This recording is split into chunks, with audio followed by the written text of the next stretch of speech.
안녕하십니까. 조세 전문 변호사 고성치입니다. 오늘 이후로는 상속세 전문 변호사라고 다시 한번 덧붙이고자 합니다. 왜냐하면 이 상속세로 국가한테 탈탈 털리는 사람들이 지금 너무 많이 생기고 있습니다. 우리나라 세금 구조가 상속세에서 다 털어가는 그런 구조로 프로그래밍화 돼 있다. 저는 그렇게 주장을 합니다. 빠찡거 카지노 들어가면은 절대 못 따죠. 그렇게 프로그래밍이 돼 있기 때문에 그렇습니다. 확률적으로. 국가가 마찬가지입니다. 국가도 살아생전에 소득세, 소득 많이 올려가지고 비용 부풀리고 아니면 매출 숨기고 그렇게 해서 돈 벌어라. 돈 버는 거 그거 나한테만 들키지만 말아라. 그런 식으로 대담해요. 국가는 관대하고 너그러워요. 그렇게 해서 돈 벌어라. 그런데 나중에 어떻게 됩니까? 나이가 먹으면 당연히 자식들이 아버지, 어머니 돈 주세요. 왜? 어머니, 부모가, 아버지가 하늘에서 뭐를 탁탁탁탁 떨어뜨려 가지고 뭐를 내가 유학도 가고 공부도 하고 집도 사고 결혼도 하고 그랬단 말이에요. 그러니까 나중에 부모 재산이 내 재산이다 이거예요. 자식들 입장에서는. 그러니까 당연히 내 거니까 주세요 라고 하는 거죠. 그러면 어떻게 됩니까? 증여 문제가 생기죠. 부모가 만일 그거 안 주면요 살인도 날 수 있어요. 왜? 자식 입장에서는 그걸 내 재산으로 생각을 했기 때문에 안 주면 안 되죠. 그런데 부모가 건강하고 힘이 있으면 그때는 달라들지 못하다가 부모가 어떻게 됩니까? 병원에 가기 시작하고 뭔가 아프기 시작하면 그때는 번색을 드러내죠. 호로 자식은 그때 꼭 번색을 드러낸다. 부모 입장에서도 어떻게 됩니까? 내가 그러면은 결국은 내가 몸이 아플 때 누가 챙겨주겠어? 자식밖에 챙겨줄 것이 없다 생각하면 안 줄 수가 없잖아요. 그리고 자식들이 11명이 있으면은 좀 더 돈 가지고 내 집에 병들 때마다 나 찾아오고 뭐 하고 자주 찾아오면 돈 500만 원씩 준다 교통비로. 그런 식으로 이제 효도 경쟁을 시켜놓으면은 그게 마음에서 우러나는 게 아니고 돈 보고 갔으니까 결국은 부모가 힘이 떨어지면 결국은 번색을 낸다 이거죠. 그러니까 국가는 그런 거를 너무 잘 알아요. 왜? 사건이 너무 많으니까 그동안 행태를 보면 자식들의 행태들이 정해져 있다 이거예요. 그러면 증여세 부분에서 한번 자기들이 가지고 간다. 왜? 시가로 가지고 가니까 그동안에 세금 덜 내가지고 재산을 모아놓은 거 있으니까 그거를 가지고 일부 띄워줄 거 아닙니까? 그러면은 뭐 50%까지 가지고 가는 거죠. 그러다가 그 증여세 부분도 어떻게 절세해가지고 숨기고 해가지고 줬단 말이에요. 현금으로 주든지 뭐를 주든지 금으로 주든지 동산으로 주든지. 근데 나중에는 이제 죽었어요. 죽으면 어떻게 됩니까? 상속세죠. 상속세는 왜 문제가 생기냐면요. 모든 걸 다 털어요. 그 죽은 사람 이름으로 된 금융재산, 부동산, 뭐 공보상에 있는 거는 뭐든지 다 훑어본다 이겁니다. 그러면 어떻게 됩니까? 10년치까지 소급해가지고 증여 부분이 있는가 확인해가지고 상속재산에다 가산시켜버린다 이거예요. 그리고 그거는 증여세 그때 신고 안 했으면 어떻게 됩니까? 가산세까지 다 하죠. 그리고 증여세 무신고는 15년까지 추적을 하잖아요. 그러니까 국가 입장에서는 너무 좋은 거예요. 너무 좋은 거. 그리고 또 배우자끼리 서로 예금 거래해라 해놓고 또 1, 2년 안에 뭐 처분 재산 있잖아요. 그러지 않으니까 재색 돈이 있으면 뭔가가 여자가 있고 뭐 이렇게 되면 그쪽으로 나가는 돈들이 있는데 본처가 내가 왜 그 사람들 돈 상속세를 내 돈으로 상속세 내주냐. 그렇더라도 국가 입장에서는 우리는 그런 거 모른다. 처분 불문명이니까. 그럼 용도가 그 사람한테 갔다는 걸 증명해봐라. 그러는데, 아니, 아버지가 좀 몰래 쓴 거를 어떻게 증명을 합니까? 그러니까 국가는 이 상속세 가지고 걷어먹을 것이 너무 많아요. 꽃놀이패가 2개나 있어요. 그러니까 국가를 이기기가 힘들다. 라는 점에서 제가 말씀을 드립니다. 그러니까 사람들이 지금 당장 돈 버는 거는요, 내 능력과 근면검소 이런 거 해가지고 열정을 가지고 의지를 가지고 돈을 벌 수는 있지만 그 재산을 지키는 거는 본인의 열정 가지고는 안 돼요. 이 전문가의 훈련된 머리가 필요하다. 전문 지식이 필요하다는 겁니다. 그 전문 지식이 결국은 돈을 세이브를 해준다.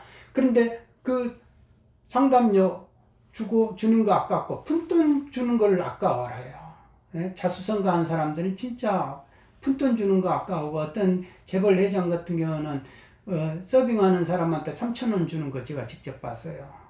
그러니까 차라리 주지나 말지. 그 임원이 옆에서 그러더라고요. 그 사람들은 이 3,000원이 큰 돈이다 생각을 하는 거예요. 그러니까 당연히 상담을 안 받죠. 그리고 무슨 상담을 전문가가 와가지고 열심히 일을 해주면 야 네가 한 게 뭐가 있냐 이런 식으로 생각을 하는 거예요. 그러니까 그렇게 치가 딸리니까 그렇게 돈을 벌었겠죠. 그렇지만 그 사람들은 다 나름대로 또 말년에 이렇게 벌벌벌 떠는 거를 제가 직접 봤습니다. 그러니까 자기가 어떻게 번 돈인데 그 돈을 몇천억씩 때려 보십시오. 그러면 힘들죠. 그러니까 많은 분들이 다 상속세 전문 변호사라고 합니다. 상속세 전문가라 하고요. 세금은 세무사가 전문가다. 세금은 변호사가 전문가 아니다. 이렇게 말을 해요. 천만에 만만의 콩떡입니다. 그러면 저한테 그런 사람이 있으면 저한테 한번 하십시오. 네. 책을 적을 수 있었느냐 이거예요. 이 실무에 관한 실무 지침서 적는 사람 많아요. 왜? 그냥 내가 과세하기 위해서 적은 책이란 말입니다. 얘기 모음집이고. 그런데 그게 납세자한테 무슨 소용이 있냐. 국세청한테 도움이 되는 것이지. 자기들 과세 행정을 위해서 모르는 사람 가르쳐주고 이렇게 야 이렇게 해라 이렇게 과세해라 이런 얘기가 있으니까 과세하는데 이런 근거가 있다 이렇게 말을 했지. 납세자 보고 이런 식으로 하면은 억울하게 되니까 과세하지 마라 이거 부실과세가 되니까 이렇게 하지 마 이런 거 없어요. 그거를 하기 위해서 제가 국세청에서 나와가지고 돈을 벌어야 될 시점에 저래가가지고 만든 책이 이 책입니다. 네? 이거는 사례 연구로 했어요. 사례 연구 시리즈로 냈는데, 이렇게 사례 연구 시리즈로 냈는데, 이 책을 적은 사람이 있으면 나와보라.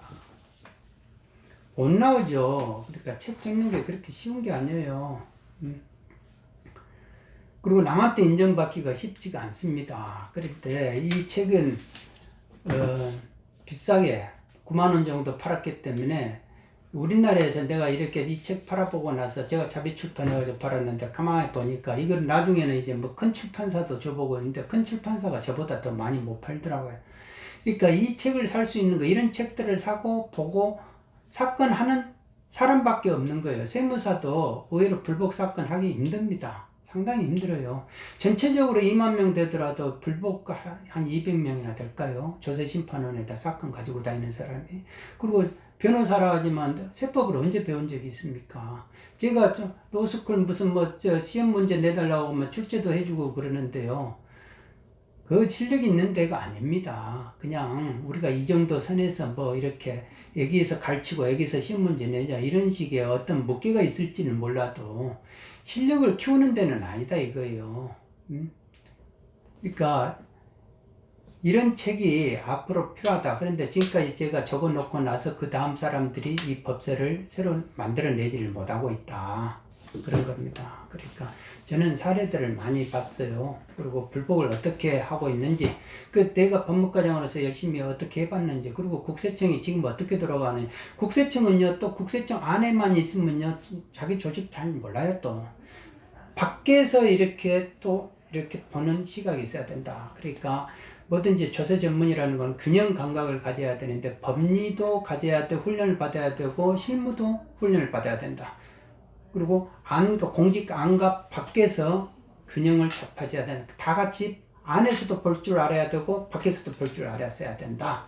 그런 점이 전문가다. 그리고 가치를 추구할 줄 알아야 된다. 바로 이런 점이 제가 말하고 있는 전문가입니다. 그러니까 조세 전문 변호사, 그거는 구글에 치셔보면 거기는 진정성이 있는 사람들만 걸러내립니다. 구글의 모토는 진정성이에요. 그러니까 조세 전문 변호사 이렇게 구글링 한번 해보시고, 상속세 전문 변호사 하시려면은 꼭 조세를 각 개별 세법 세목을 다 알아야 그것도 상속세가 뭐가 이렇게 전체적인 시각에서 보지 않겠습니까? 상속세만 내가 전문으로 하는 게 그게 어디 있습니까? 간단히 제 자랑 겸 해서 여러분들에게 도움이 되는 팁을 이렇게 드렸습니다. 널리 좋게 회량해 주시고 좋은 이미지로 봐주시기 바랍니다. 감사합니다. 오늘은 여기까지 하겠습니다.